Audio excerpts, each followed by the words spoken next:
श्रीगणेशाय नमः। प्रणम्य शिरसा देवं गौरीपुत्रं विनायकं भक्त्या व्यासस्मरे नित्यं मायुकामार्थसिद्धये।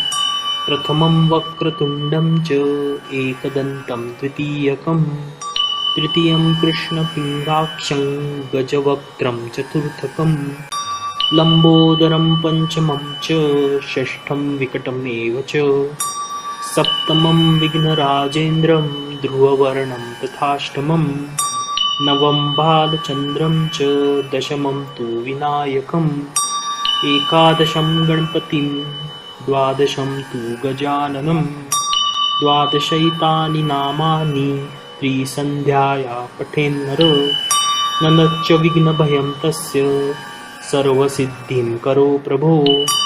विद्यार्थी लभते विद्यां धनार्थी लभते